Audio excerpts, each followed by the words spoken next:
Welcome back to Third Phase of Moon. My name's Blake Cousins.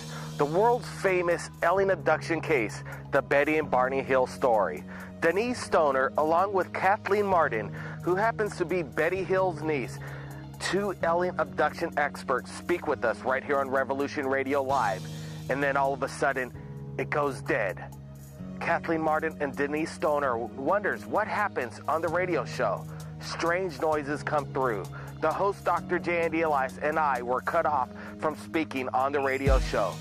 Was there something that they didn't want you to hear? Now listen for yourself, the strange and eerie noises that came through as Third Phase of Moon was knocked off the air, leaving Kathleen Martin and Denise Stoner wondering what went wrong.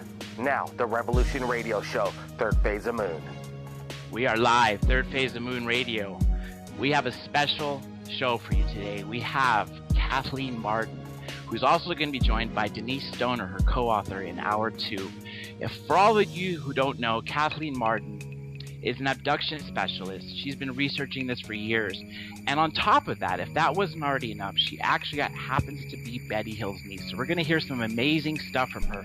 But real quick, I just want to give the shout out there to the Cousins brothers, because they're working so hard to get their information out there, and I'm truly honored to be on their team. And actually, we have Blake Cousins on the line, who's going to tell everybody what's coming soon to Third Phase of the Moon. Blake, how you doing today?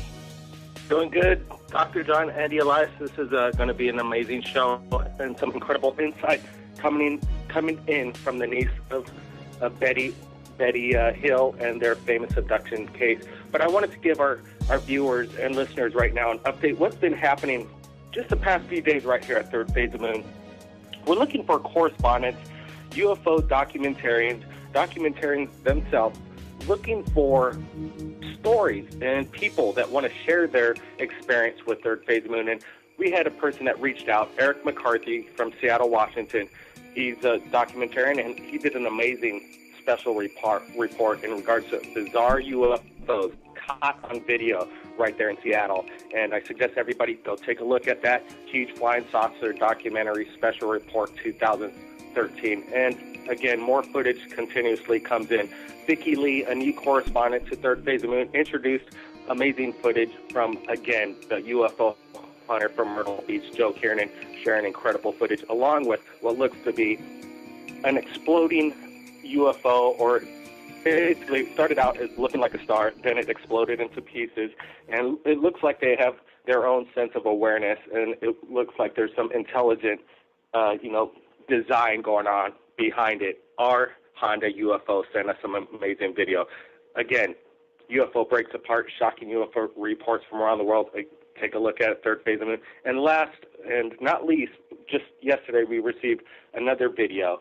We're not exactly sure where it is. The person who sent it to us wants to remain anonymous. But Lisa, she goes by the name Lisa, and that's all we have. And she was from inside an airplane, and she captured an amazing UFO off the wingtip. There's a little jet stream coming off of it, but what it is, we have no idea. It's spectacularly bright. It looks morphed into an angelic form.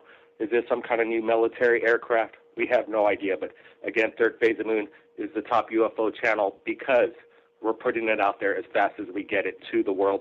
And we're going to be doing an update with Billy Meyer from Germany. And in regards to his controversial story, footage, and everything else, we're going to be asking his special correspondent right here, representing him here in the United States, Michael Horn. So that's what we got going right here at Third Phase of Moon. Dr. J. Andy Elias, back to you. I'd like to also add that Third Phase of Moon is celebrating 90,000 subscribers. We couldn't be doing it without the public's help. And as a gift, we just finished filming a great documentary focusing on alien abduction this past weekend. It should be out this coming month. It's going to be called The Alien Abduction Chronicles, and it's going to be free right there, Third Phase of the Moon on YouTube. And aside from that, you got to check out the channel if you've captured anything amazing. Like Blake said, make sure you find us via Skype or Facebook, Third Phase of the Moon. And without any further ado, let's jump into Kathleen Martin. Kathleen, are you with us today? Yes, I am. Hello. How are you this evening? I am fine. It's a beautiful evening here in Florida. I wish I could say the same in Los Angeles. It's starting to get hot. But, let me tell the viewers and you one thing. I personally love alien abduction cases, and this is why. These people come in contact with other worldly beings, and they're the only source we can get of how these beings interact, what they do on the ships, how the ships look like from the inside, and all other glimpses that we get into otherworldly life from them. And that's what fascinates me about this so much. And that's why I always love to speak to an abduction specialist such as yourself. Now, for everybody listening, Kathleen Martin has written several books. One of the famous ones, if you heard it's Captured. It chronicles the Betty and Barney Hill abduction from 1961, and Stan Friedman wrote a couple chapters in it, but Miss Martin wrote the majority of the book. That was a great book. She also wrote an essay in UFOs and Aliens. Several authors actually did. But the most recent book, which is my truly favorite, is the Alien Abduction Files, which chronicles a few different cases in detail. There are some great drawings in there of what some of these beings look like. Personally, I'm looking at one right now of the insectoid being. I believe this was Denise's case, which we'll talk about in hour 2. But let's start from the beginning. You are Betty Hill's niece, and obviously I would assume that some of the fascination from this came from that. Did she start telling you about this abduction early on? I mean, were you basically raised hearing about this case?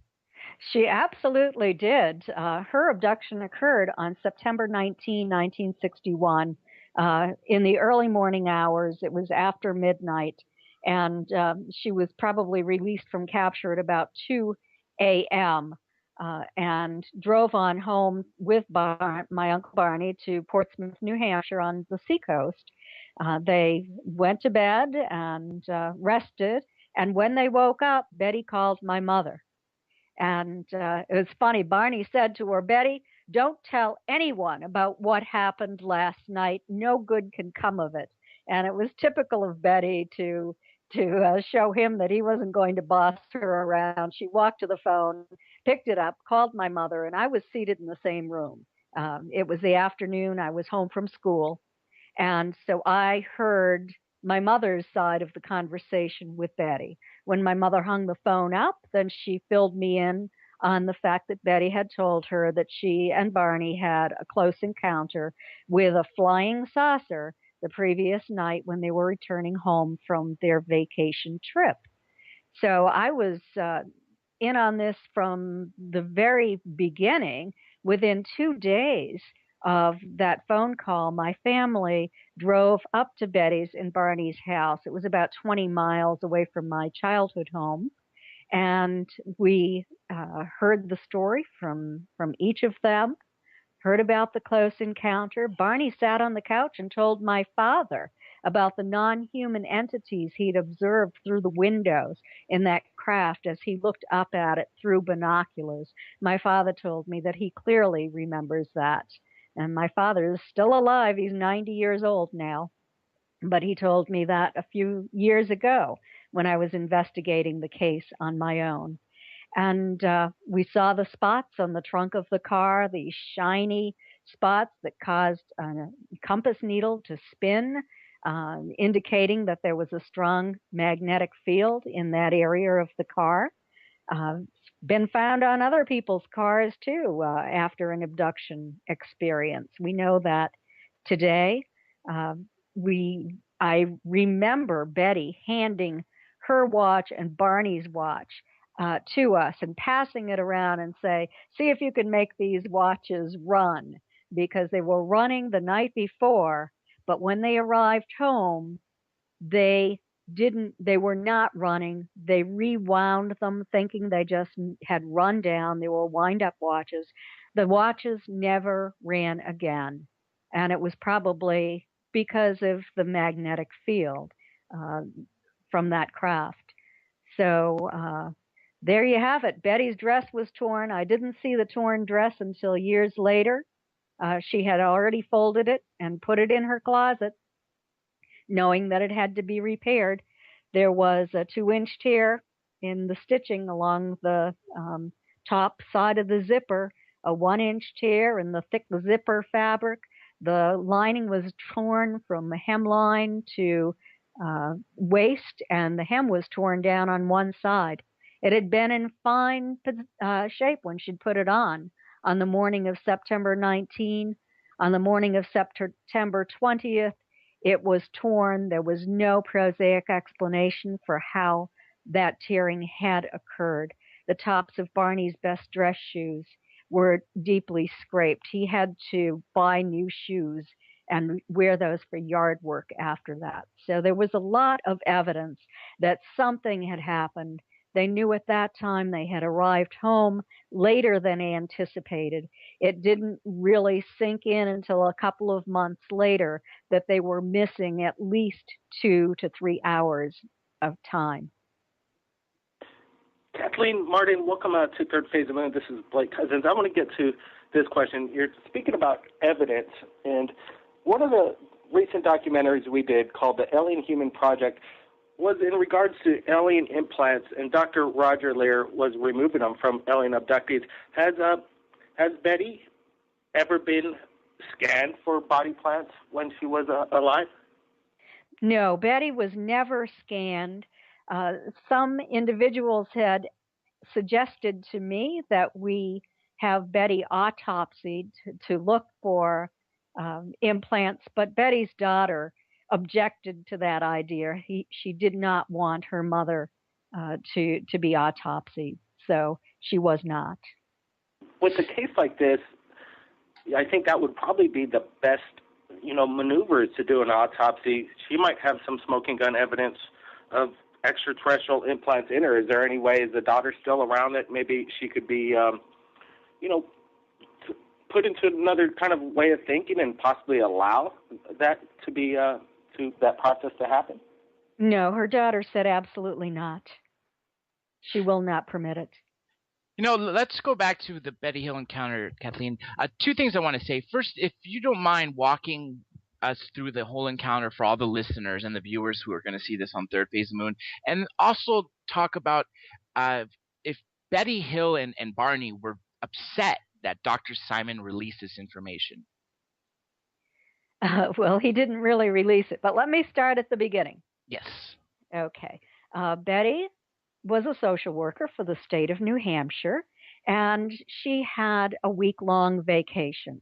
My Uncle Barney worked for the post office in Boston, and he decided to ask for a few days off so that he could surprise her with a trip to Niagara Falls and on to Montreal. He was granted that short vacation, and they left and went on their trip. They had planned to spend the night in Montreal, but they heard that a hurricane was coming up the coast, and they decided that they wanted to drive home before the hurricane hit. They had lawn furniture and that sort of thing that they wanted to lock up so that it wouldn't blow around the yard. So they drove home through the night, planning to stop if Barney grew tired, but he was well rested from the night before. They had spent an enjoyable day driving around and walking around Montreal, sightseeing, and they left late that afternoon to drive back to their home in southern New Hampshire on the seacoast. As they were driving through northern New Hampshire, and this was at about 11 o'clock at night, maybe 10:30 at night, between 10:30 and 11, let me put it that way, they passed through the town of Lancaster. And just south of Lancaster, Betty saw a new light in the sky. It was a bright, starry night. The moon was almost full. It would be full in about 4 to 5 days. And this light attracted her attention because she thought it was a falling star at first, only it sort of fell upward in the air, and then it stopped. And it started growing larger and larger as she watched it over the next half hour or so. And she asked Barney, finally, to stop. She was really curious about it. She wanted to try to identify what it was. And so they did stop at just south of Twin Mountain, New Hampshire. This was at the Mount Cleveland picnic area.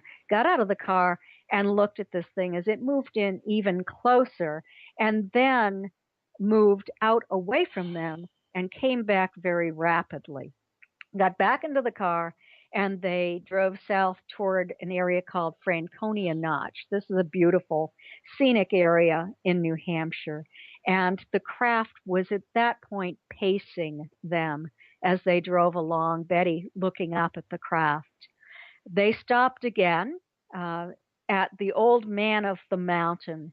And the reason they did that was as they entered Franconia Notch, the craft was directly ahead of them, hovering over the top of Cannon Mountain. And Cannon Mountain has an aerial tramway going up there. It's a ski area in the winter. In the summertime, you can take a ride on the tramway up to the top of the mountain. There's a lighted signal tower up there, and there's also a restaurant at the top. Betty saw the light at the top of that mountain, which was a steady burning light, turn off or blink off as the craft passed over the top of it.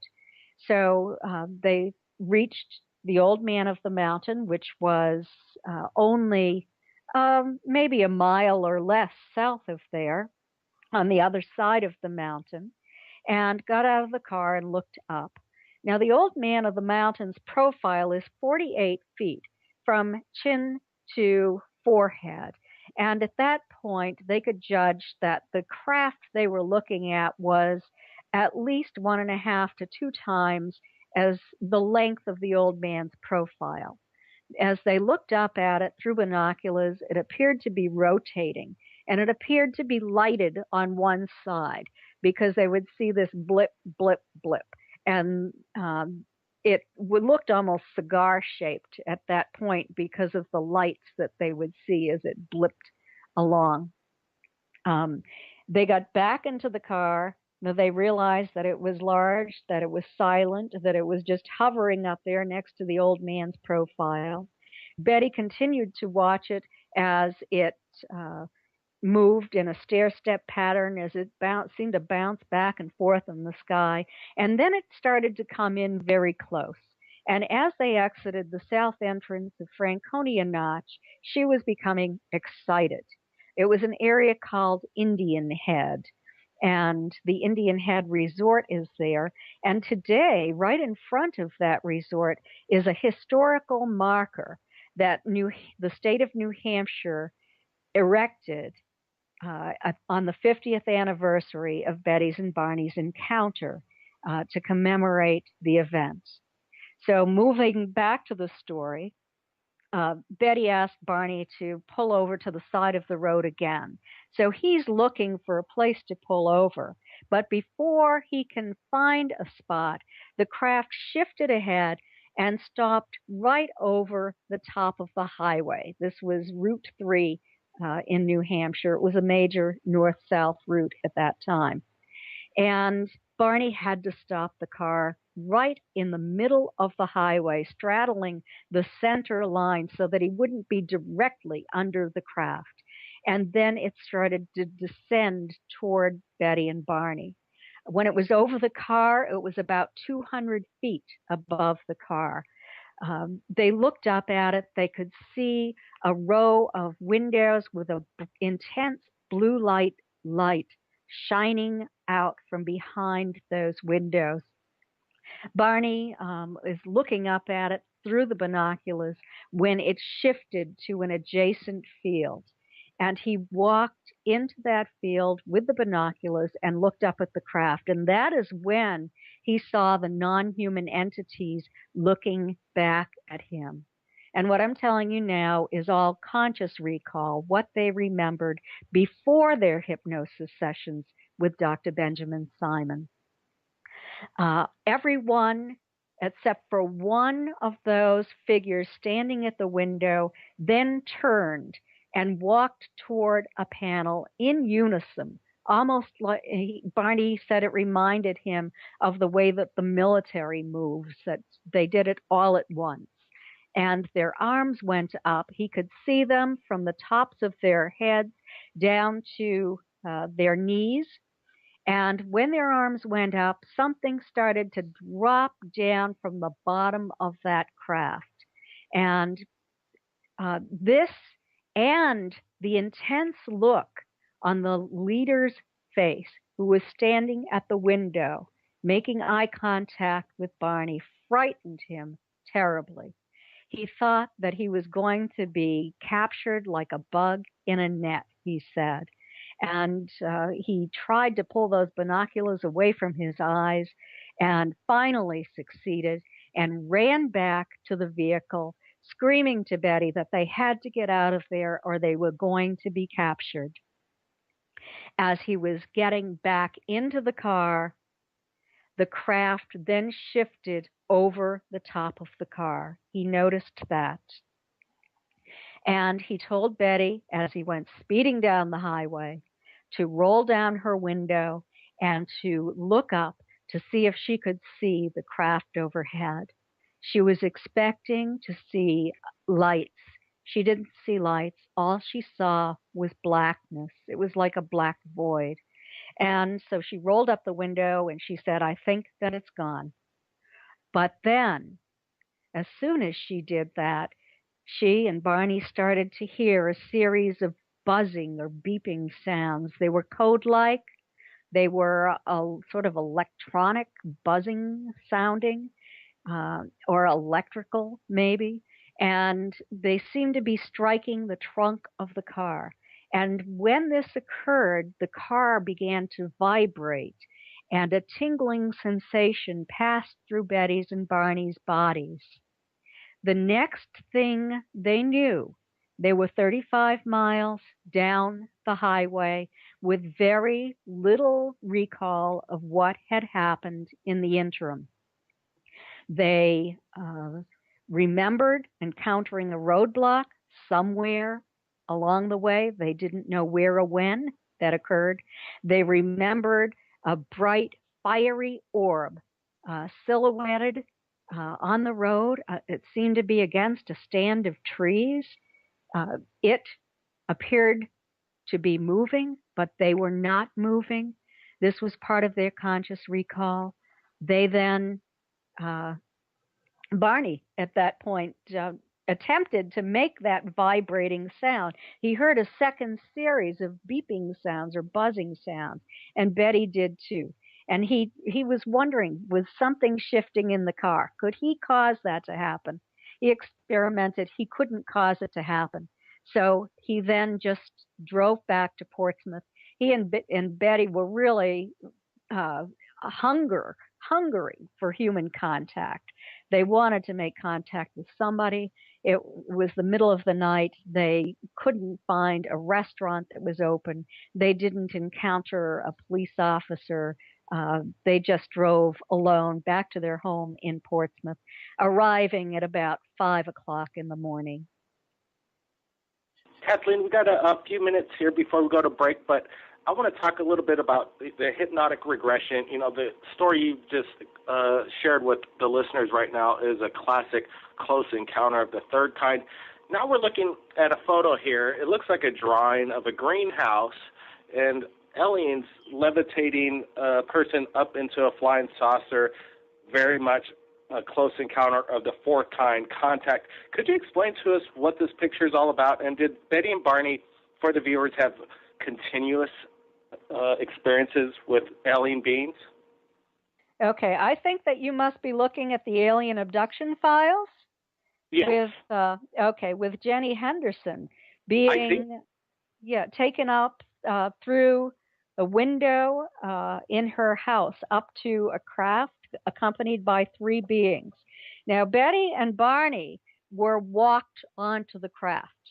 They think that is what came out under hypnosis, and even before hypnosis, Barney did remember seeing non-humans in the road in front of him, and this was very shortly before his hypnosis sessions with Dr. Simon. They were in the road. They were walking toward Betty and Barney. And Barney, I remembered when he remembered that he was at my childhood home, and we were trying to facilitate his memory. And all of a sudden, he had a major abreaction, a huge outpouring of emotion, and told us about how they walked differently than humans in kind of a rolling gait, and how they were coming toward the car.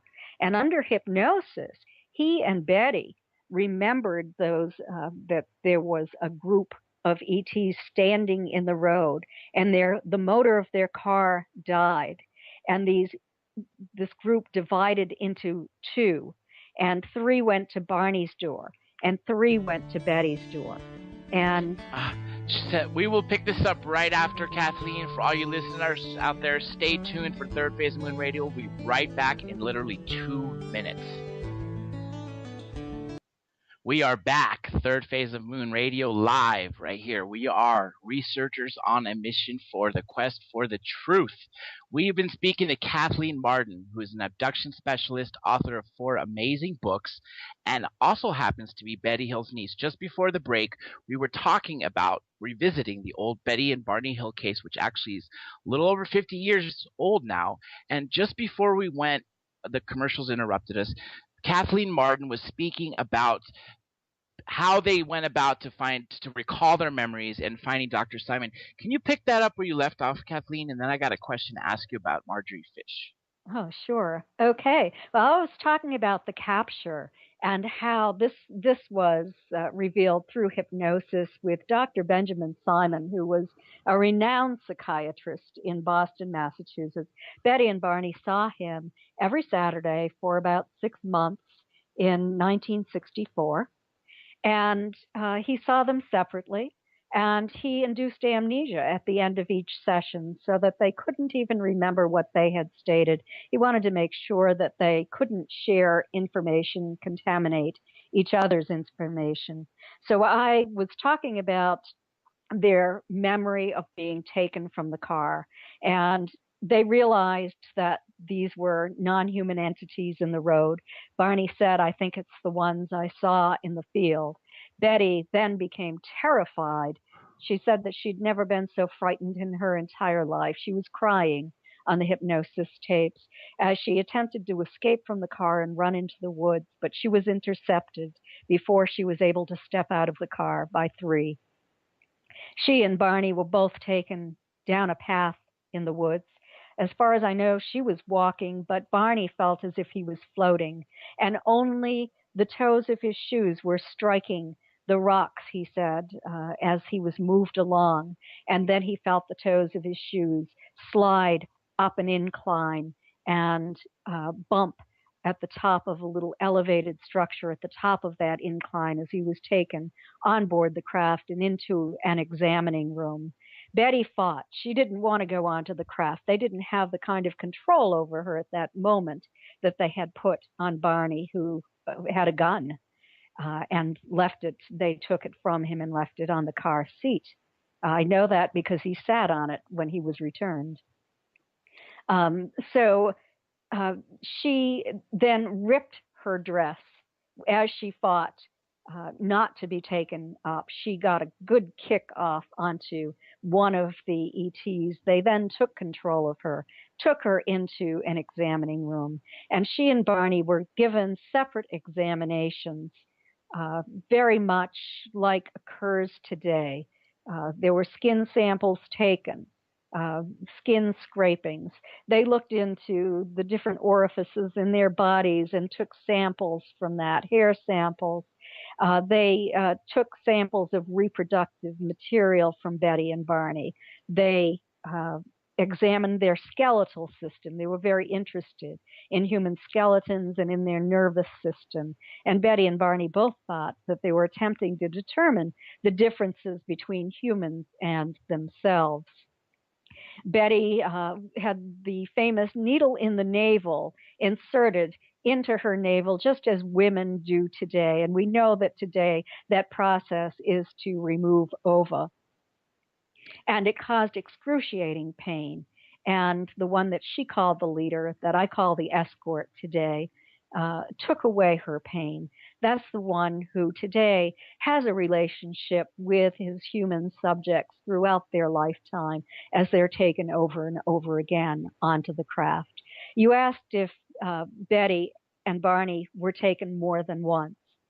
They both denied that they had been taken more than once, but I have Betty's files, and as I've read through them, I have come to suspect that she actually was taken more than one time. And I wrote about that briefly in Captured the Betty and Barney Hill UFO Experience too, because I had an experience at her house that I believe indicated that she had been taken the night before. So I do think that Betty was taken time and time again. Barney died at age 46. I'm sorry, go ahead. Do you think she pretty much kept those other alien abduction experiences kind of secret because she kind of figured, well, let's stick to this one, because if we start saying we've been abducted multiple times, that this story might not be taken as seriously as it really has, because this story still, even though the many years has gone by, still holds traction, and it is quite amazing to hear it from Betty Hill's niece herself. Go ahead. Yes, I do suspect that that is what occurred. And we know that Charlie Hickson, for example, spoke about continuing contact with UFOs and was heavily criticized. Back then, many researchers, UFO researchers, would not believe that there were even beings on board the craft. They thought they were remotely controlled. And so if anyone claimed to have an abduction, they were under suspicion. But if you claim to have more than one, they would say, oh, this is absolute nonsense. That's impossible.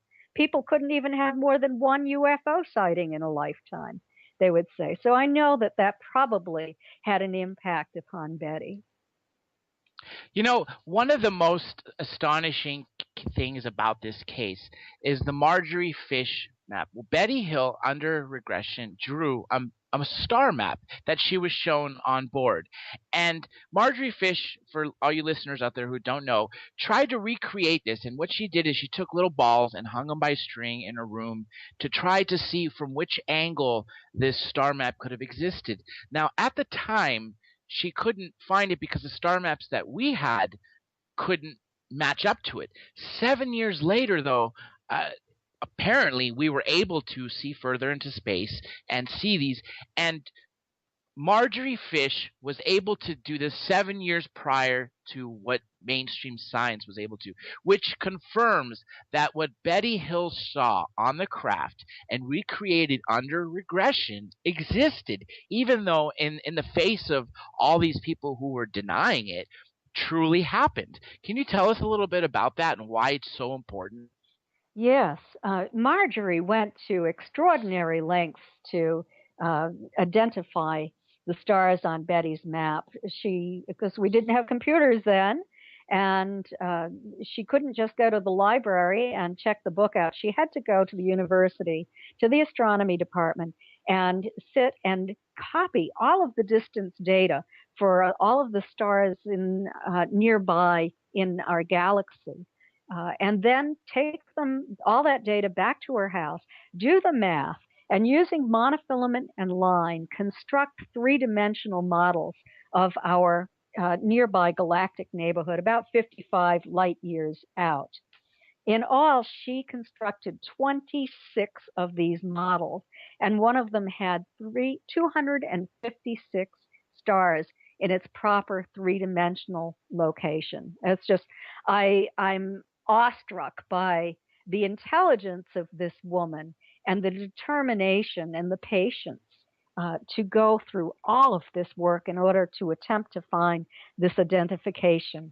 But it wasn't until 1972 that she completed her work when the last 3 stars were found. and they were in this new Gliese catalog that she was getting the distance data from, and there they were. All of the stars on Betty's map could be identified. She had the pattern. And the interesting thing is that all the pattern stars were sun-like, although only 5% of the 1,000 stars in the neighborhood out 54 light years are sun-like. So the odds were just incredible for this being a real map and not just a coincidence. The statistics on it being a coincidence ranged from 1 in 10,000 to 1 in a million. And Marjorie at first expected to find many perfect matches for Betty's drawing, but in the end, she could find only one. And this is where Stanton Friedman came into it, because she was attempting to find scientists to vet her work. And Stan was called in to help her to find these scientists. He talks about Marjorie and how impressed he was with her intelligence. He said that she was much better at communicating with scientists than with the general public. And Alan Hynek, David Saunders, who was on the Condon Committee, and the astronomy department at Ohio State University, vetted Marjorie's work and stated that it was accurate. Her distance data was correct. Every star was in its proper location. And the base... Oh, go ahead. Yep. The phone lines are lighting up right here at Third Phase of Moon and Dr. Danny Lice. Who do we got on the line? We actually have Joe Kiernan, the All-American UFO hunter who's been submitting stuff. Real quick, I just want to tell everyone the phone number in case you guys have a question for Kathleen Martin, or she's also going to be on the second hour with Denise Stoner as well. The phone number is 347-474-7228, show extension 818. Again, 347-474-7228, show extension 818. Joe Kiernan has been a submitter of Third Phase of Moon. He's also going to be featured in the Third Phase of Moon book, which is being published as we speak. He's got amazing footage, and nonetheless, he is right here on the line to ask Miss Martin a question. Joe, are you there? Yes, I'm here. Thank you. Hello, Miss Martin. How are you? I'm fine, thank you. How are you? Good, thank you. Thank you. I wanted to pose a question. It's been discussed by quite a few people that I guess my question in hand is related to Miss Betty Hill and how she was returned in reference to clothing, being that there is a popular abductee who claims the possibility of being returned in Miss Betty Hill's dress, nightgown rather. Do you think there's any correspondence to that? No, there isn't. We did the research on this. It was intriguing at first because Betty actually was missing a red flannel nightgown one day and never did find it. But we found out later that the nightgown that the experiencer that you're talking about was a different size, a different description, and it was a different date. So it was not Betty's nightgown. Well, thank you very much. That's very clear. You know, we've been talking about the Betty and Barney Hill case. This has actually stood the test of time. Everything from corroboration from Dr. Simon, who basically gave his approval, saying that they truly suffer from post-traumatic stress syndrome, and Marjorie Fish's star map, which confirmed Betty Hill's star map. Now let's change gears and talk about some other abductions, because you've been investigating several, Ms. Martin. I want to first ask you, one of the ones that you talk about in the alien abduction files is the Reed case. Can you tell us briefly about it? Because one of the great drawings that Mr. Reed commissioned to be drawn is about this insectoid. And I've seen one of your lectures where you talk about how they sit in such a manner where their legs kind of look like an M. Yes, that is something that Denise Stoner noticed, I believe, and also that Tom Reed talked about. So I interviewed him. The investigation itself was done by the Mutual UFO Network. But the story began in Western Massachusetts, where Tom and his brother were young boys, and a light came into their bedroom and uh, came in again a few nights later. And Matthew discovered that Tom was then missing from his bed. He went and then he was also taken onto a craft. The Reed boys can the Reed men can tell this much better than I can. But I found it to be a really fascinating story because their mother also had an experience in the Allagash in northern Maine when she was a teenager. So this could possibly be where all of this started. And then the Reeds were taken several times throughout their lifetime. Uh, Tom and his brother Matthew, his mother, and his grandmother were taken aboard a craft when Tom was 11 years old. And they were at a horse show in Western Massachusetts that day, returning home at night. And this craft came down and picked all of them up and took them on board for physical examinations, and then they were released. And the experiences still happen from time to time today. And something that really impressed me about this case is that, first of all, Tom Reed was investigated by MUFON and passed a lie detector test with no evidence of deception. And his brother, Matthew, reported a missing time event as he was driving in Indiana. And it was at night, and he had a missing time event. He was on one road. As if only a moment had passed, he found himself on another road, and his car was stopped. It was beside the road. He had mud all over his shoes. It was very, very strange. There was missing time, and he reported it to MUFON. The STAR team went in, and they found physical evidence, which is really important. They measured a strong magnetic field around the trunk of his vehicle, and they also had a very high radiation reading on the car and the ground around the vehicle, but not on the adjacent land to that. So it makes me wonder if the car was actually picked up when it was taken. And I've always wondered if Betty and Barney's car was actually picked up too and then set down in another location. Because somehow they ended up on a different road than they had been driving on. And for Betty and Barney, there was no possible way that they could accidentally have turned onto that road. They would have to come almost to a complete stop and make a sharp left-hand turn to get onto another road by a side road. You know, people speaking of being taken in their cars and then recall seeing their car inside the ship or maybe in some base with other hangars, in a hangar with other UFOs or disc-like shapes, and seeing their car is this isn't the first occurrence.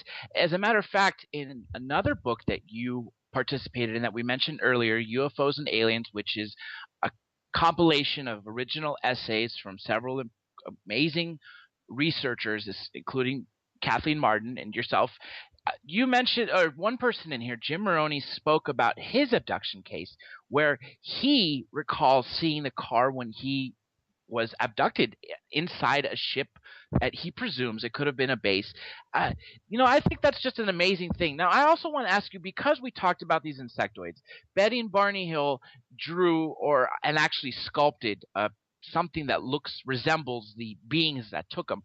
What do you know about other beings? What other races exist that are taking people?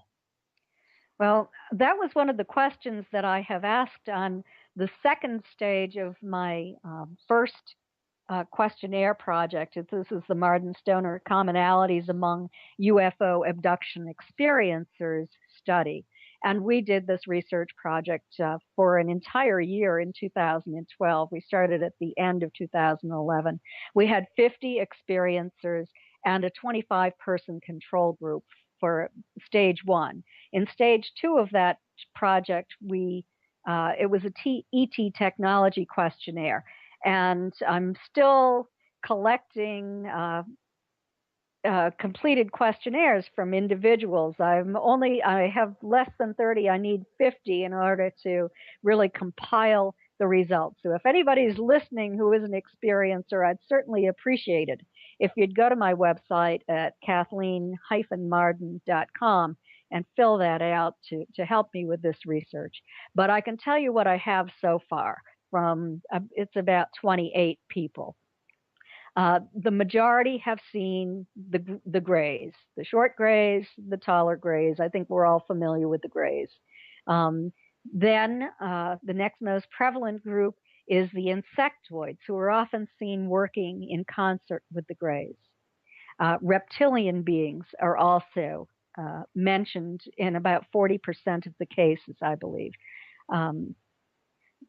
People see hybrid beings, a cross between what they believe is the grays and humans.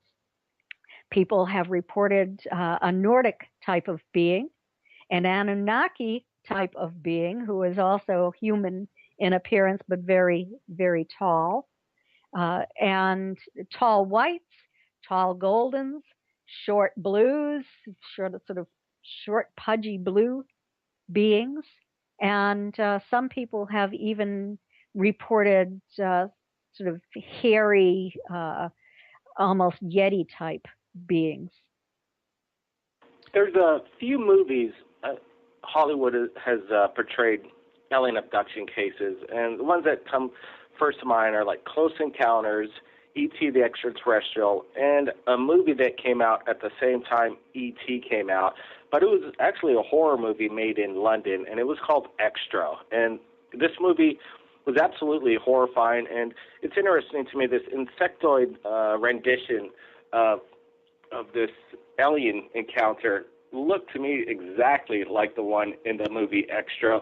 We're going to be coming to break in a couple minutes, but I want to ask you, is there, being that the Betty and Barney Hill was the first abduction case ever put out there in the public, known to basically man and the world in that sense, has Hollywood made contact with you to recreate the story? Or it's to me, it's quite interesting. There's a lot of people in Hollywood that kind of jumped on this story and put their own twist on things.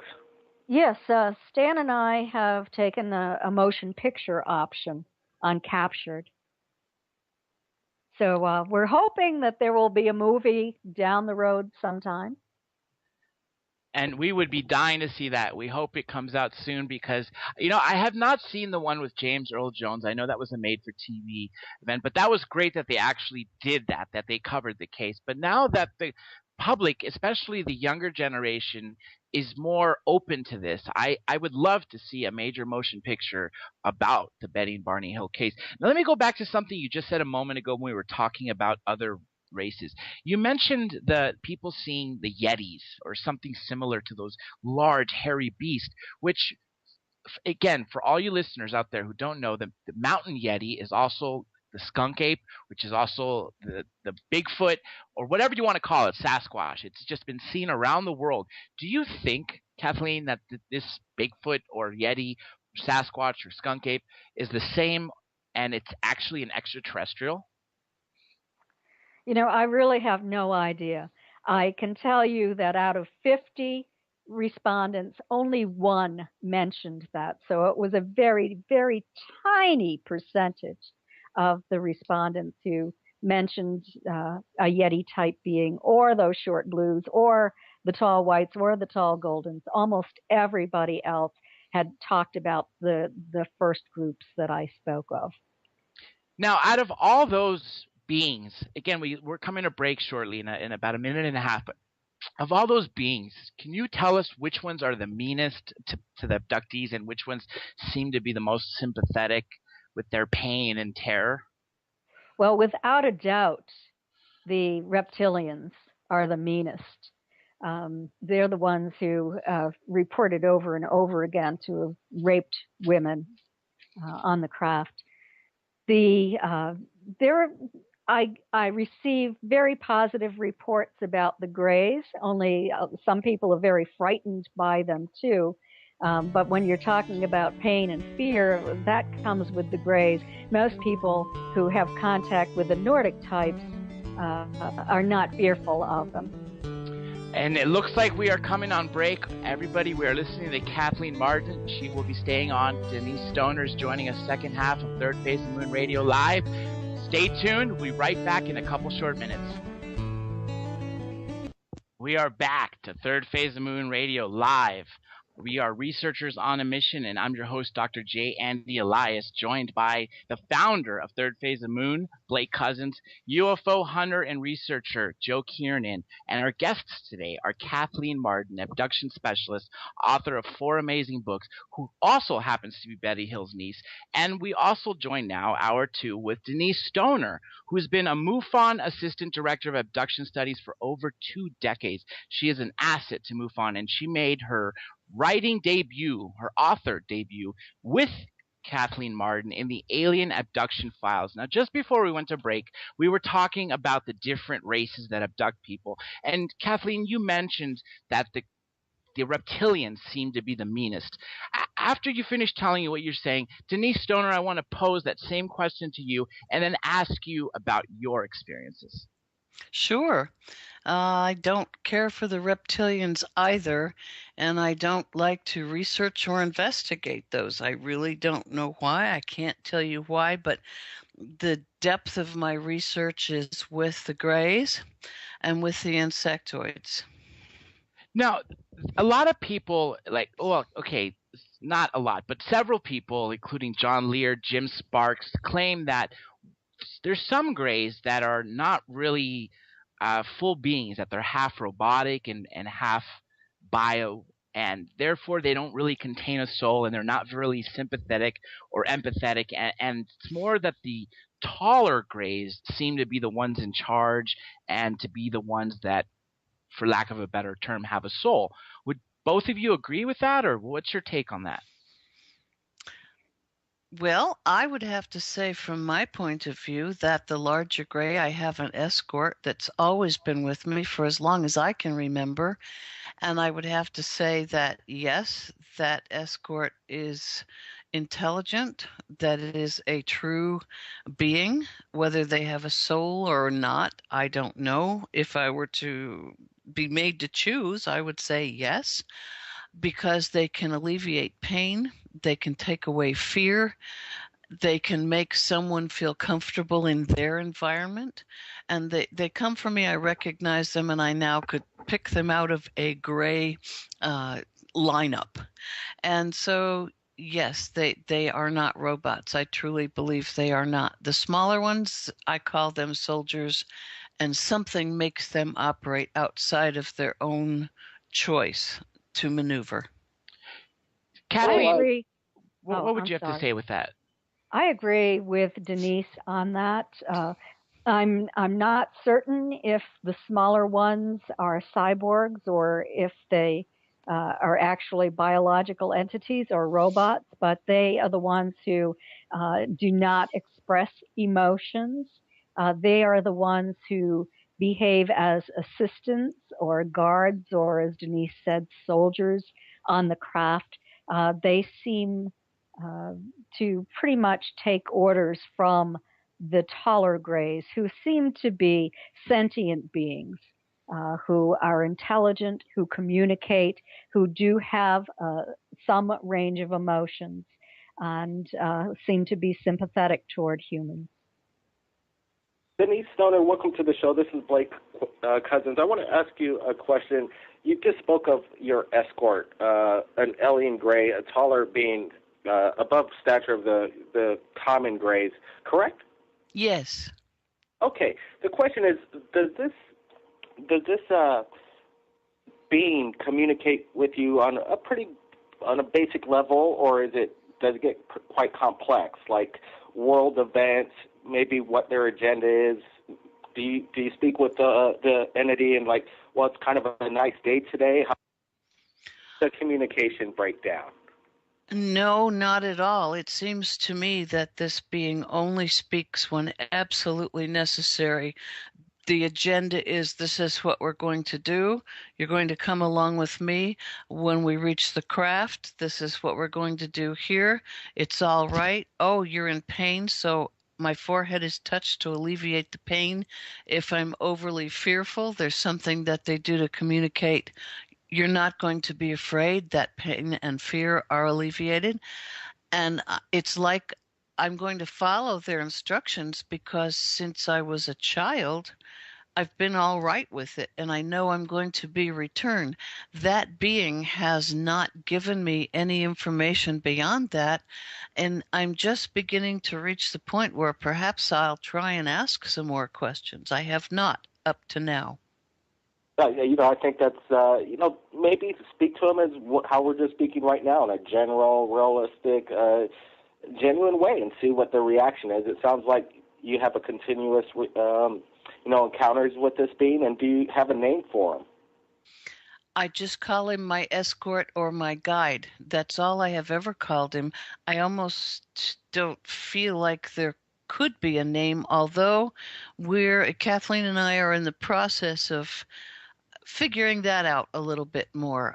I'm going to see if there's a way, because I was taken again this past February, and there's got to be some way we can look for that. We can find out if possibly there's a name for this entity, just as if the insectoid being that works with him that I call the doctor, the one who has shown more curiosity about my feelings, my reactions to what he's doing, his probing, his medical procedures. I've come very close to asking him why he's doing what he's doing, and I just haven't. Is that because he stopped me from thinking that way? Stopped the process of questioning him? I don't know. Oh, I guess we had a little feedback there. I see Joe Kiernan had a question. Mr. Kiernan, are you still there? I think we might have lost him too. That's okay. I wanted to ask you, Denise, when did your abductions begin? Those abductions began when I was 2.5 years old, on the very night my mom was in the hospital giving birth to my sister. Although I need to make it very clear that I did not realize that's what was going on until I was older and could relate that big object in the sky and the little being that came to get me to take me to come and play. At least I thought that's what it was. Until I discussed it with Kathleen, until I discussed it with Dr. Romack, he's explained in the book, a doctor I worked with on hypnosis. And we put that all together like you couldn't have been taken to this craft. You couldn't have seen this huge thing in the sky and fear in your grandfather's eyes unless that was an abduction process. And we worked it through, and yes, it was for years. Joe, I know now I think you're back on. Go ahead and ask your question that you were burning to ask. Yes, hello. Hello, Ms. Stoner. How are you this evening? I'm fine, thank you. I was curious, in all the studies that all the studies you've been going through, are there signals that pop out on someone that leads you to believe they might not necessarily be telling you the full story, or are there signals that are given off that you think hypnosis might be necessary, even though your claimant really might not be too sure of it? That's a very, very long process. Neither Kathleen or myself will even consider hypnosis until we have known these people for quite some time and have gone through long discussions, a long process of questioning, and have used some of the things that we keep back, just as if in a crime scene we know certain things, and if they give off some of these hints and clues, and we can say, oh, okay, there's one, there's another hint, there's another part of the crime scene, we wouldn't call it that. So let's see if we can help this person put together the rest of their puzzle pieces, and we would perhaps offer hypnosis to complete that picture for them. We are now joined also by Preston Dennett, MUFON researcher of 25 years, author of 17 books, including UFOs over California, UFOs over New York, UFOs over New Mexico, and also a book on UFO healings. Preston, how are you today? I'm doing good, John. How are you? Hello, everyone. Excellent. Hello. I know you had a burning question for them both. Go ahead, Preston. Oh, yeah, I've got tons of questions. I mean, I think UFO phenomena itself is extremely important, but this abduction phenomena, I think, is really central to the whole subject and is where we're going to break this whole field wide open. So I'm wondering, Denise, you had a lot of experiences, a lifetime of experiences. What prompted you to go public, and do you regret having done so? No, a couple of times I was on the edge of regret, and then I thought, okay, I've done everything necessary to prepare for this. I'm retired. My husband is retired. My mom is still alive. I was able to talk to her, and she's fine with it. She wants to explore this and what would happen once we came out and perhaps help others.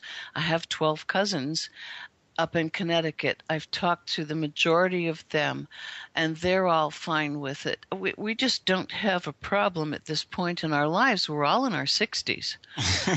And so why not? Why not do it now and reach out to everybody that might be on the verge of at least just going for help, finding someone they can talk to who has a support group and exploring that arena, because otherwise they're liable to go into their 80s still not knowing and not having any of their questions answered. So it's time, and no, it doesn't bother me at all.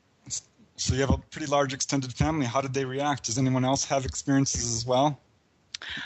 My mom, my dad were sure that he did. My nephew, my sister, and those are the ones that I am aware of. My cousins, I am not sure, because if they do, they haven't spoken of it. You know, like I said last hour, one of my favorite things about alien abduction cases is because we get to speak to people that actually had interaction with these otherworldly beings. I wanted to pose this to you, both of you actually, because since you've known many abductees over this last several years, decades for that matter, can you describe what the inside of the ships look like? And have any of these beings ever showed the humans what their cities look like and what they eat and basically what their home life is like? Boy, I can tell you from my point of view, and then Kathleen can mention it. The interiors that I've been shown are seamless. They're material that appears to be metallic, but no nuts and bolts, nothing. The tables just run into the floor as very fluid-like. You can see no place where they're attached in any manner, not like you could remove them or they would sink into the floor if you pushed a button. It's all one piece. That's what I've seen. There have been some ledges, but also that is smooth. Going down hallways, again, everything appears rounded. I was taken into a room, asked if I wanted to see the core of the ship in one. Not that all the centers and the operation of ships are the same, but the one I was taken into, I had a physical reaction to. I'm still having a reaction to what occurred, and it's involving muscles and nerves. It appeared to be a biological, basically, and I felt like I had a connection with that. And it was as if to tell me, now I connect with all the other ships like me, and we know where each of us belong and how we run and where we are. And it was just traumatic. Kathleen has a video, because I had her go back a second time to refilm the reaction. I didn't know I had one the first time. I had no idea. She asked me if I was aware of it, and I said no. So we went back and she filmed it. And I've given her permission to show that video. So you can ask her now. Oh, I saw no signs of any food, of anything edible anywhere on any of the crafts. So I'll add that to the mix. And then Kathleen can comment on what she knows. Well, what I hear over and over again is that, of course, there's a hallway that encircles the small craft, and part of it is lighted, but the back portion where the examining rooms are is generally very dimly lit. As is the examining room, oftentimes, particularly in the small craft. The rooms have rounded edges and seems to also have sort of a rounded kind of ceiling. The table in the room is sort of molded into the floor. There is often a screen on the wall that the human is shown images on in that room sometimes. Let me think. I'm aware of 4 different types of crafts. A very small one that's almost helicopter shaped or a teardrop shaped. One that is a larger rounded model. Another rounded model that is even larger than that. And then I'm aware of the large model where a lot of times it's described as almost like an isosceles triangle with rounded points. And on the inside, there are wide hallways with rooms off the hallways. And a lot of times this is where classes take place, where reproductive experiments take place, where people see hybrid beings, where there are vessels containing hybrid beings being gestated in sort of like artificial wombs, that sort of thing. And a lot of people speak of just a normal lighting on those larger crafts. But I hear so often about the little tiny rooms and how dimly lit they are on the smaller craft. You know, I want to get back to Denise. You spoke about the connection with the aliens and the other ships around, and it sounds like a network going on. And we interviewed on Third Phase of the Moon via the Alien Human Project, alien abductee Tim Cullen, and he spoke of an alien implant that was removed from him by Dr. Roger Lear, and at that moment he felt at one with this object, that it was aware of him and he was aware of it. Denise, have you ever had a body scan to see if you've been implanted? And if so, and if not, and if you have it, you might want to check. And if there is one, we have access to material scientists, surgeons to remove this thing, find out what it is. Would you be willing to do this? And like I said, have you ever been scanned for an alien implant, Denise? I have not been scanned. However, at one point not too long ago, I had something put in at my elbow, and I went and showed Kathleen right away, and we tracked it because it started to move. It moved down my left arm, and it was about the size of a BB, and it was very hard. And over a period of 5 days, it traveled down my arm, and I was considering going in and having it scanned. I was considering having it removed, and we both felt it as it moved down my arm into my hand. When it reached there, it stayed on the back of my hand for about 2 days, and it disappeared. It just flat disappeared. I could find no exit wound. I don't believe Kathleen noticed anything either, but it was gone. Wow.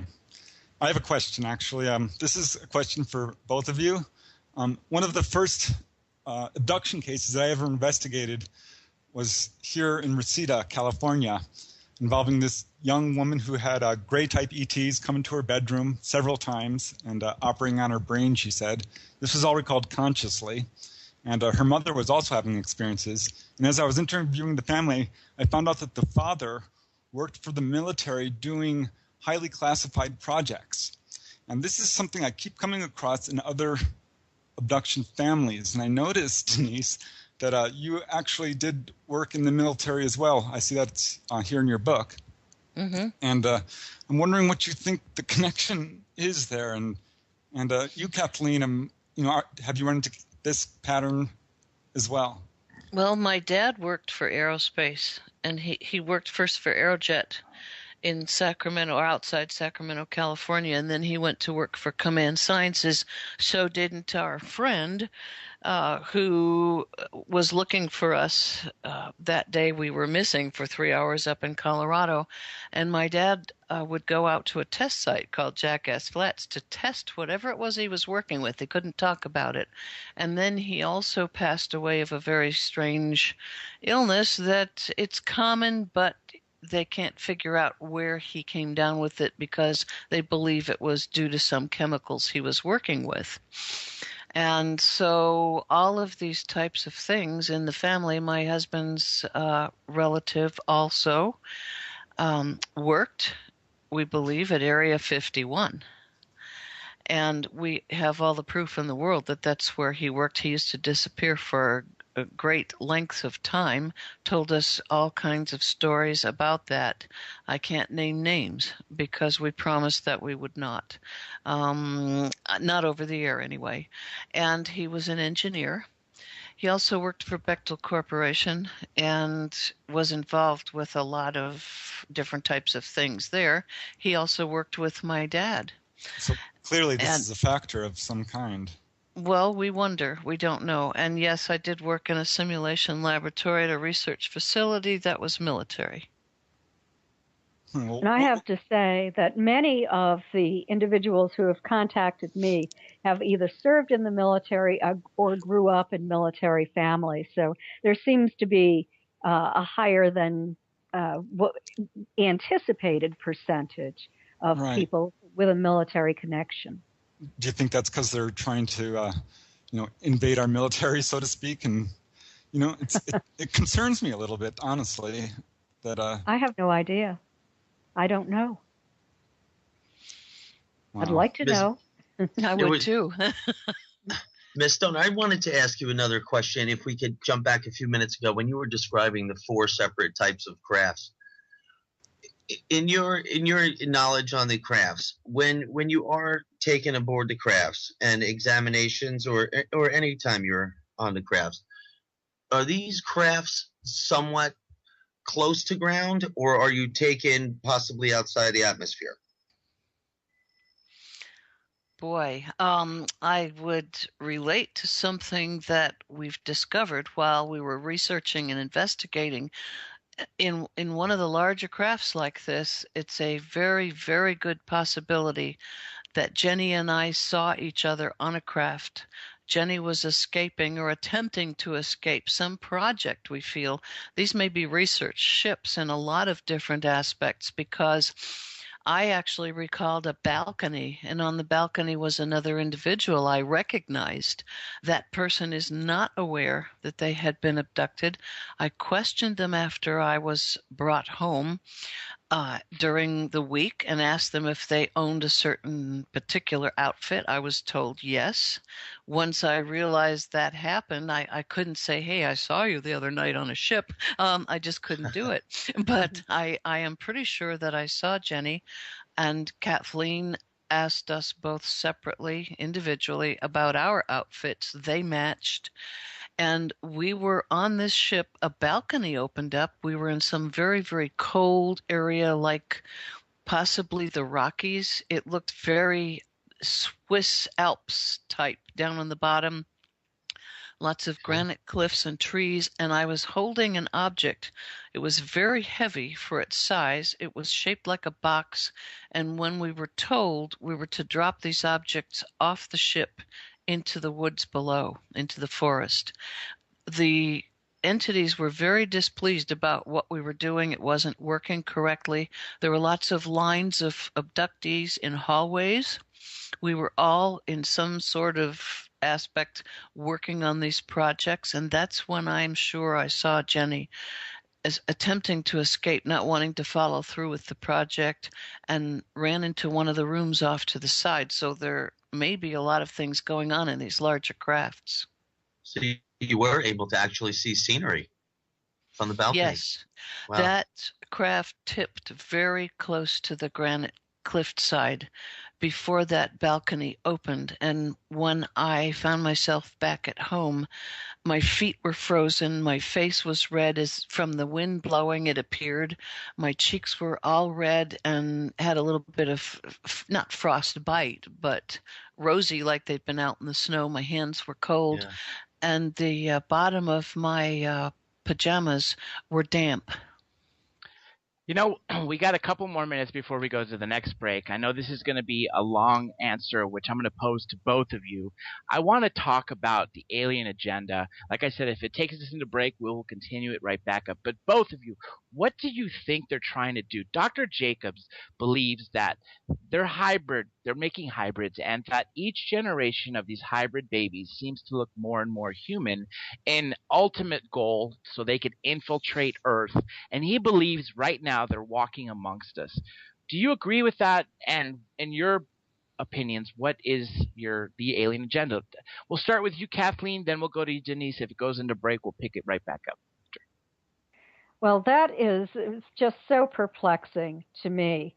I do have knowledge of individuals who have felt that their DNA is perhaps being tweaked. I've spoken to individuals who have had facilitated pregnancies by the Greys, that there was a human mother and a human father, but they felt that perhaps some DNA from the Grey being was spliced into the human DNA, and in a process perhaps to bring about change in human beings, to perhaps for our own survival, to perhaps remove some of those negative emotions that we have that get in our way of developing and moving along on an evolutionary scale of growing up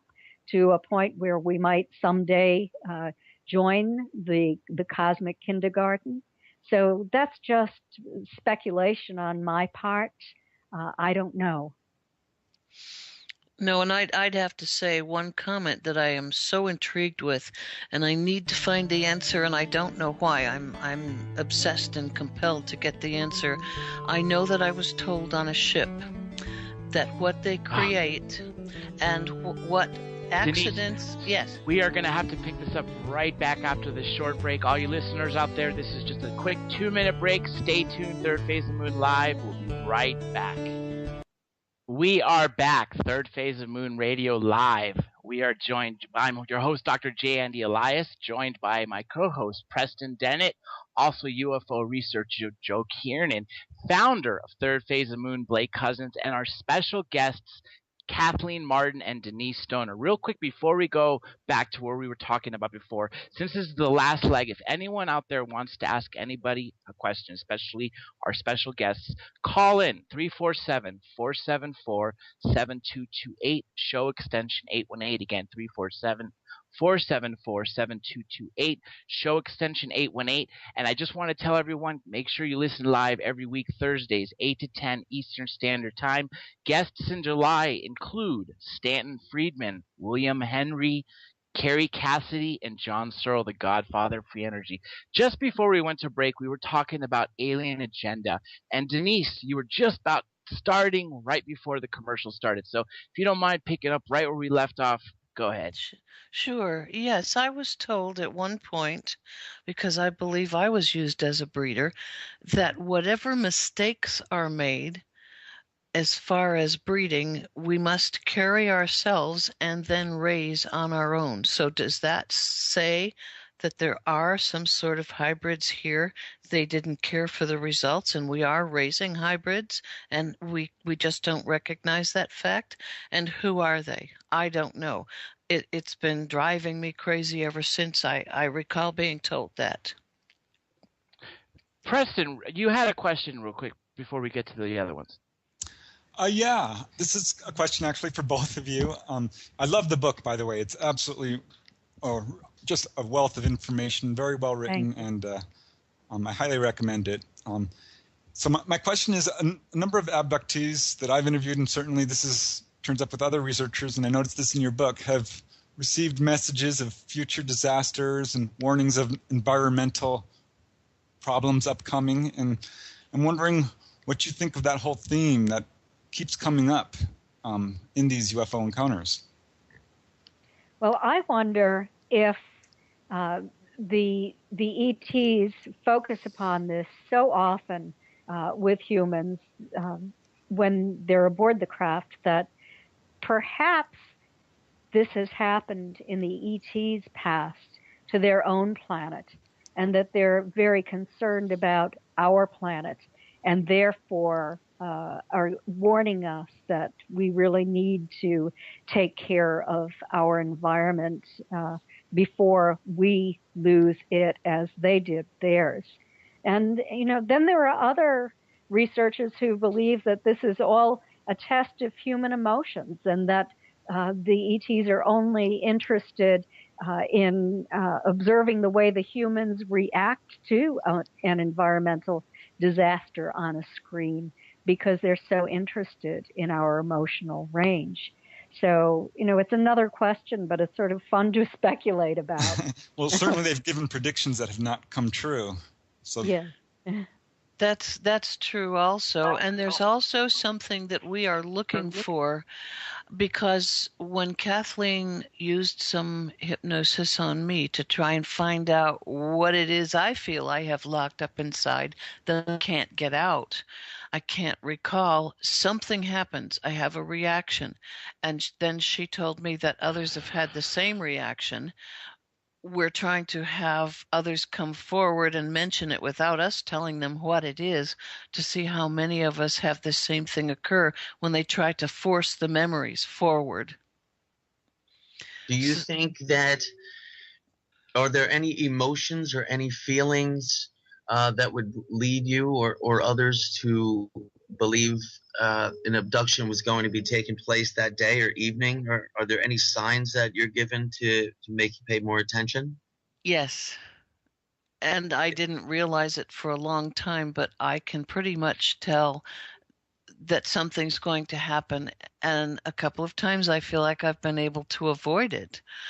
And it's a feeling in my head. That's all I can say. And it's almost like a telepathic message, or something that says, yep, it's going to happen tonight. It's going to happen today, later on this afternoon, and you're not going to be able to stop it. And you just know that, and you live with it for the amount of hours that you go through until, boom, you're gone. So it possibly involved in that whole empathy thing, where does it feel like more of an emotion, or how does that come it's across? fear. Or it's difficult. A kind of a vibration, Okay. almost a physical vibration, and then the fear that you know it's going to happen. And go on, Joe. I was just curious how you think you were able to avoid it at certain times. That is very interesting. It was by accident, because my husband and I were traveling back from North Florida on a weekend trip. My mom and my daughter were in another car following us, and I don't know if they realized that's what was going on. Our car automatically kind of pulled off the road to the back gate of one of our state parks. It was off a dirt road. We ended up at a blind gate. No one would have seen us off the road. My mom pulled in behind us, not knowing what we were doing. She thought there was something wrong. And then both my husband and I had that odd feeling in our heads, looked at each other and said, uh-oh, they were going to take us. My mom came to the window and said, is somebody sick? What's going on? And then the feeling went away. We lost Blake Cousins, but he just Skyped me a message to ask. He wants to know if you have any camera equipment that you can have by the ready in case you're taken next time, and maybe would these beings allow you to photograph them or their ships? Boy, we're working on something right now, because there's a certain area that they could possibly be photographed. I don't know that they would allow it. It's going to have to be a catch me if you can type thing. And we're trying to figure out if we should use infrared. I don't have an infrared camera, but I'm going to try and figure out something. Maybe I can borrow one from one of our ghost hunting groups or something. They use them all the time, where I can set something up and run it. And if I get that funny feeling or think maybe something might occur, see if we can't capture something. That would be amazing. There are lots of sightings going on, and thank God for these people having cameras in their pockets all the time, because they're actually able to capture these craft. The other downside about it is because of technology, we can't discern what's real, what's not, because of Photoshop. But nonetheless, if you captured something, that would be amazing, and we truly hope that will happen one day. Now, I got to ask you something in regards to the drawing you had from Jenny, which shows the family being pulled out of the house, out of the window. There was an interesting case I read where this family, it was actually a mother and a son that were being abducted. The son was fairly young, about 7 years old, and he claims that when the aliens took him, his exact words were, when the aliens took me, they pulled him through a solid wall, a solid door on different occasions, and he would like to stop between getting in and out because he would see colored balls, presumably atoms, or I don't know exactly what maybe the fabric of what mass is really made of. But nonetheless, they seem to be able to float through walls, take people through walls. What do you think is causing this, and have you experienced anything like this yourself? Well, I'd like to answer that first, please. Yes, because do. It was Jenny Henderson who spoke about this in the book, and I wrote that section of the book and did the investigation on her case. And the ETs had given her a little bit of information, and she passed that information on to me. And so I spoke to some theoretical physicists about this. And what I was told is that everything has a frequency, that nothing is solid, everything vibrates at a certain frequency. So a solid surface, for example, would be vibrate at a lower frequency than the human body would. But 99% of the atom is empty space between the protons and the electrons. And if you can match up the frequency and the phase of the human and the solid object, then you can pass matter through matter. And one of these physicists told me that they have already done it on a very small scale in a laboratory, so they know that it is possible. Preston has written this, now we're going to change gears, about UFO healings. Many people have been cured of different things. Stan Romanek didn't need surgery on his knee. People have been cured from cancer and everything as small as a cold. Preston Dennett here wrote an entire book on UFO healings. And I wanted to ask you both if you know of any of your cases, and then maybe Preston can talk about some.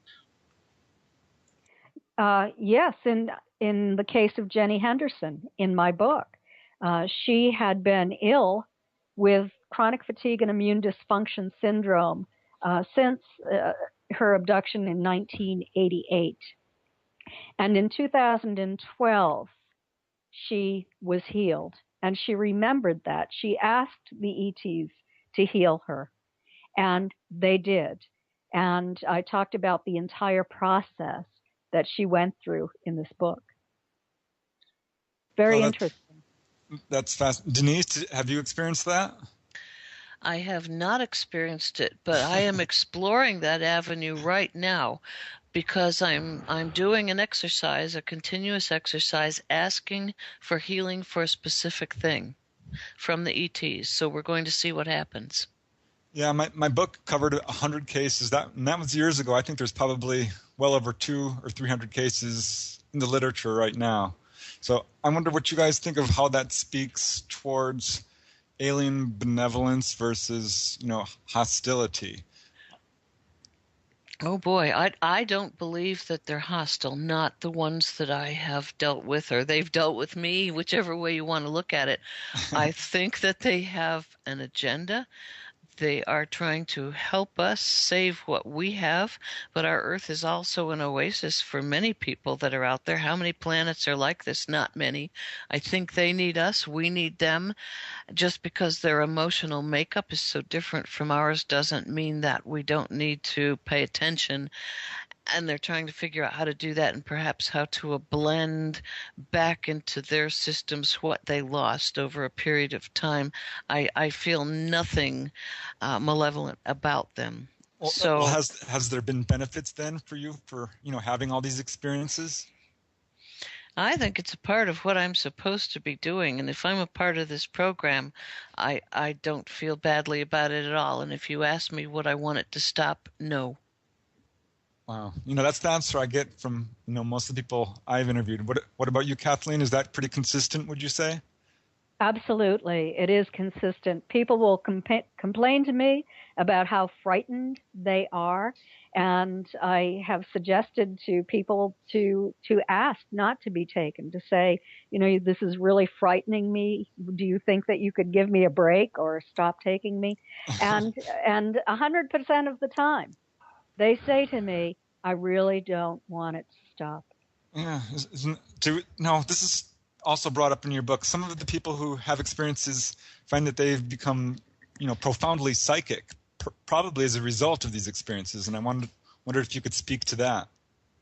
Yes, absolutely. That was on our questionnaire, actually. And a majority of the respondents stated that they became more psychic after they had these experiences. Isn't that amazing? Why do you suppose that is? Is it a gift from the ETs, or? I don't know, really. Denise, do you have any thoughts on that? That's something that I'm exploring right now. I'm really fascinated by it. There's definitely a connection there.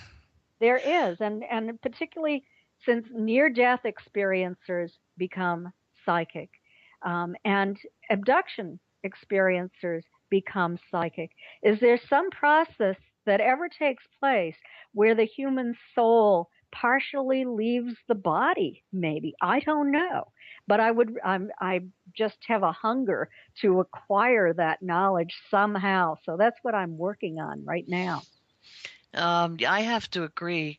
Kathleen and I had lunch together the other day, and our lunch time was taken up with this exact discussion.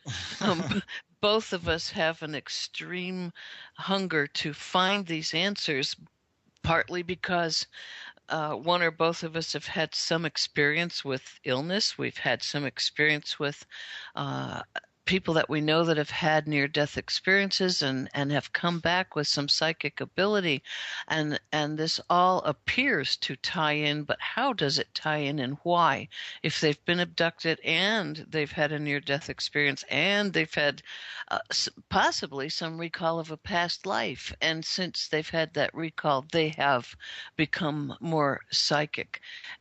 Does it all line up? Does it not line up? How much of it is nonsense? We're exploring this, and we keep coming up with more and more things to add to our questionnaire study, and we're going to get there.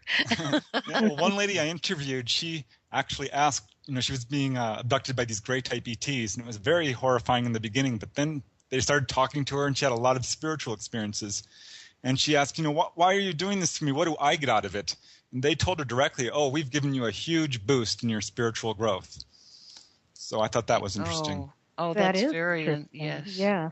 I got something great to add real quick, but I just got to say, we got some breaking news right here from Blake Cousins. During this broadcast, just literally 4 minutes ago, we just received an amazing photo, what looks like to be two either discs or either they're part of one giant ship, really low. It looks like maybe 5-10 feet above a house. Everybody will be seeing it on Third Phase of the Moon. Just if anyone's captured anything amazing, by the way, make sure you send it via Skype or Facebook. Now, back to what we were just talking about. It's ironic you were mentioning this because Jim Sparks actually says the same thing.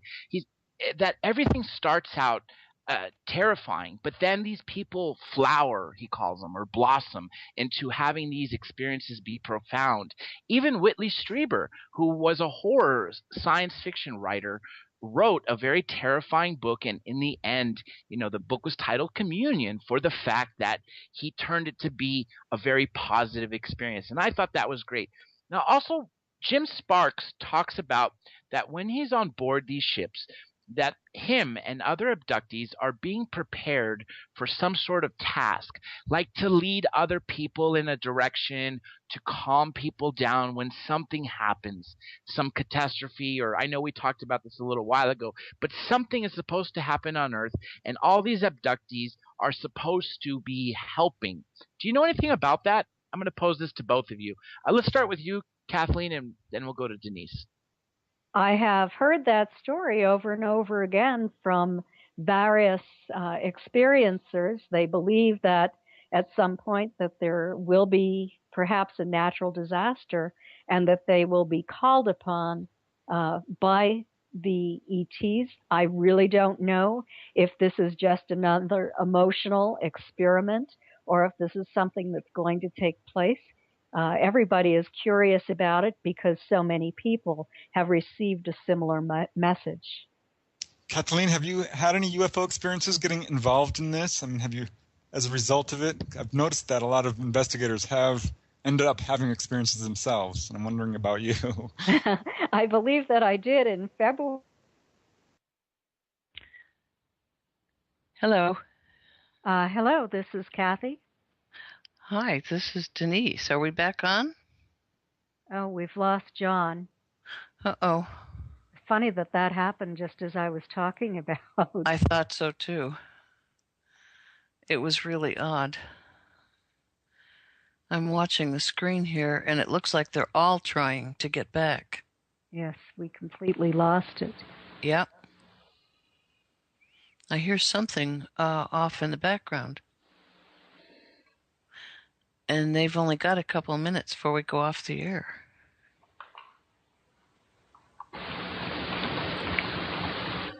Do you hear that? What? I'm typing. No. I don't hear anything else.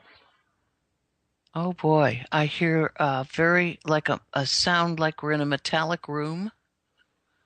Huh. And a kind of a hissing sound. It's not static. And it's coming and going. And I hear voices in the background. I don't. Wow. Oh, now water. You don't hear the water? No. Oh my goodness, that's weird.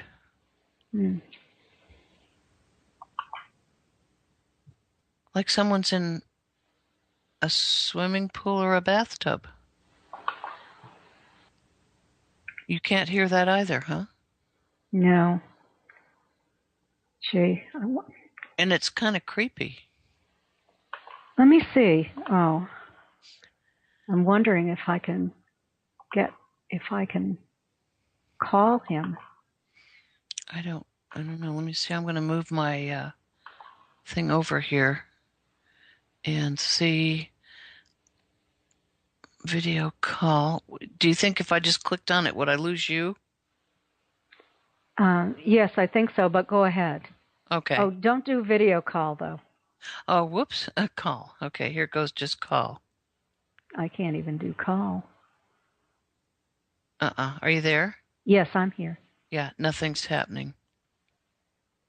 Oh, boy, somebody didn't want me to say that. Nope. And I still hear it's definite splashing in the background. It's almost like the sound you would hear if somebody was doing the breaststroke and swimming towards you in a tank. Isn't that weird? Yeah.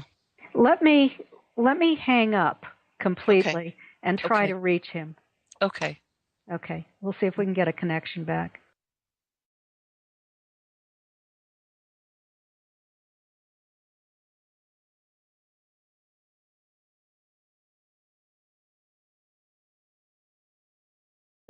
The watches never ran again, and it was probably because of the magnetic field from that craft. So there you have it. Betty's dress was torn. I didn't see the torn dress until years later. She had already folded it and put it in her closet, knowing that it had to be repaired. There was a 2-inch tear in the stitching along the top side of the zipper, a 1-inch tear in the thick zipper fabric. The lining was torn from the hemline to waist, and the hem was torn down on one side. It had been in fine shape when she'd put it on the morning of September 19. On the morning of September 20th, it was torn. There was no prosaic explanation for how that tearing had occurred. The tops of Barney's best dress shoes were deeply scraped. He had to buy new shoes and wear those for yard work after that. So there was a lot of evidence that something had happened. They knew at that time they had arrived home later than anticipated. It didn't really sink in until a couple of months later that they were missing at least 2 to 3 hours of time. Kathleen Martin, welcome to Third Phase of Moon. This is Blake Cousins. I want to get to this question. You're speaking about evidence, and one of the recent documentaries we did called The Alien Human Project was in regards to alien implants, and Dr. Roger Lear was removing them from alien abductees. Has Betty ever been scanned for body plants when she was alive? No, Betty was never scanned. Some individuals had suggested to me that we have Betty autopsied to look for implants, but Betty's daughter objected to that idea. She did not want her mother to be autopsied, so she was not.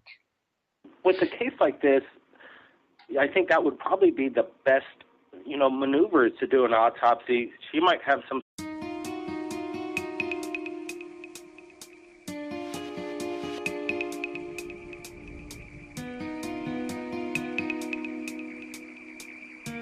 Welcome back to Third Phase of Moon. My name's Blake Cousins. The world's famous alien abduction case, the Betty and Barney Hill story.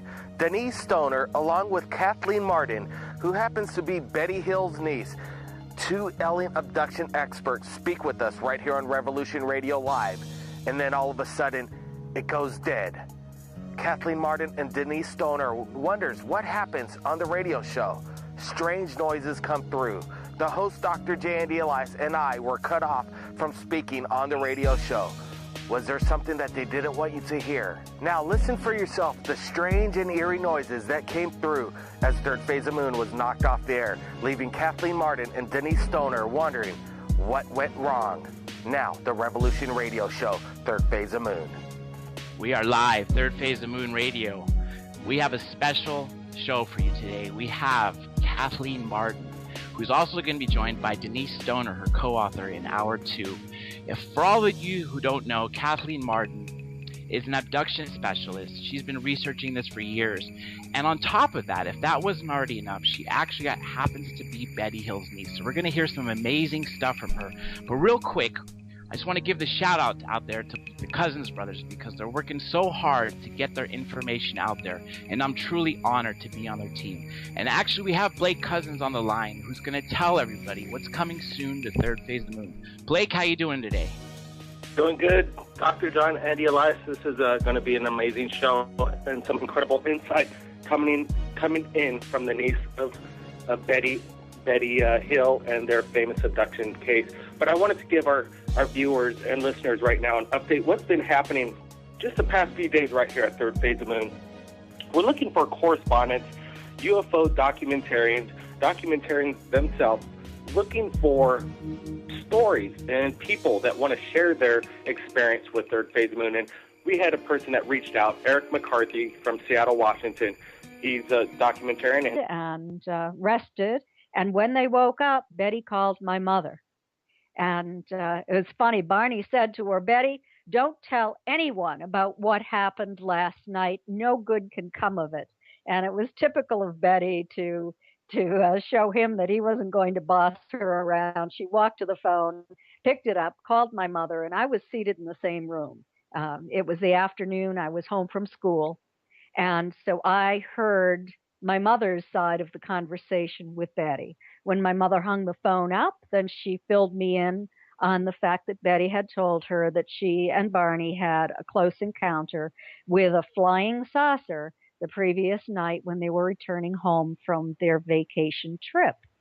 So I was in on this from the very beginning. Within 2 days of that phone call, my family drove up to Betty's and Barney's house. It was about 20 miles away from my childhood home. And we heard the story from each of them, heard about the close encounter. Barney sat on the couch and told my father about the non-human entities he'd observed through the windows in that craft as he looked up at it through binoculars. My father told me that he clearly remembers that. And my father is still alive. He's 90 years old now. But he told me that a few years ago when I was investigating the case on my own. And we saw the spots on the trunk of the car, these shiny spots that caused a compass needle to spin, indicating that there was a strong magnetic field in that area of the car. Been found on other people's cars too after an abduction experience. We know that today. I remember Betty handing her watch and Barney's watch to us and passing it around and say, see if you can make these watches run, because they were running the night before, but when they arrived home, they were not running. They rewound them thinking they just had run down. They were wind-up watches. You find us via Skype or Facebook, Third Phase of Moon. And without any further ado, let's jump into Kathleen Martin. Kathleen, are you with us today? Yes, I am. Hello. How are you this evening? I am fine. It's a beautiful evening here in Florida. I wish I could say the same in Los Angeles. It's starting to get hot. But, let me tell the viewers and you one thing. I personally love alien abduction cases, and this is why. These people come in contact with otherworldly beings, and they're the only source we can get of how these beings interact, what they do on the ships, how the ships look like from the inside, and all other glimpses that we get into otherworldly life from them. And that's what fascinates me about this so much. And that's why I always love to speak to an abduction specialist such as yourself. Now, for everybody listening, Kathleen Martin has written several books. One of the famous ones, if you heard it's Captured. It chronicles the Betty and Barney Hill abduction from 1961, and Stan Friedman wrote a couple chapters in it, but Miss Martin wrote the majority of the book. That was a great book. She also wrote an essay in UFOs and Aliens. Several authors actually did. But the most recent book, which is my truly favorite, is the Alien Abduction Files, which chronicles a few different cases in detail. There are some great drawings in there of what some of these beings look like. Personally, I'm looking at one right now of the insectoid being. I believe this was Denise's case, which we'll talk about in hour 2. But let's start from the beginning. You are Betty Hill's niece, and obviously I would assume that some of the fascination from this came from that. Did she start telling you about this abduction early on? I mean, were you basically raised hearing about this case? She absolutely did. Her abduction occurred on September 19, 1961, in the early morning hours. It was after midnight, and she was probably released from capture at about 2 a.m., and drove on home with my Uncle Barney to Portsmouth, New Hampshire on the seacoast. They went to bed. He did an amazing special report in regards to bizarre UFOs caught on video right there in Seattle. And I suggest everybody go take a look at that huge flying saucer documentary special report 2013. And again, more footage continuously comes in. Vicki Lee, a new correspondent to Third Phase of Moon, introduced amazing footage from, again, the UFO hunter from Myrtle Beach, Joe Kiernan, sharing incredible footage, along with what looks to be an exploding UFO, or it started out as looking like a star, then it exploded into pieces, and it looks like they have their own sense of awareness, and it looks like there's some intelligent, design going on behind it. Our Honda UFO sent us some amazing video. Again, UFO breaks apart, shocking UFO reports from around the world. Take a look at it, third phase of the moon. And last and not least, just yesterday we received another video. We're not exactly sure where it is. The person who sent it to us wants to remain anonymous, but Lisa, she goes by the name Lisa, and that's all we have. And she was from inside an airplane, and she captured an amazing UFO off the wingtip. There's a little jet stream coming off of it, but what it is, we have no idea. It's spectacularly bright. It looks morphed into an angelic form.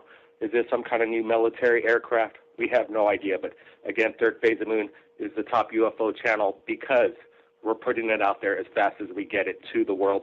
And we're going to be doing an update with Billy Meyer from Germany. And in regards to his controversial story, footage, and everything else, we're going to be asking his special correspondent right here, representing him here in the United States, Michael Horn. So that's what we got going right here at Third Phase of the Moon.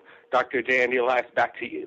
I'd like to also add that Third Phase of the Moon is celebrating 90,000 subscribers. We couldn't be doing it without the public's help.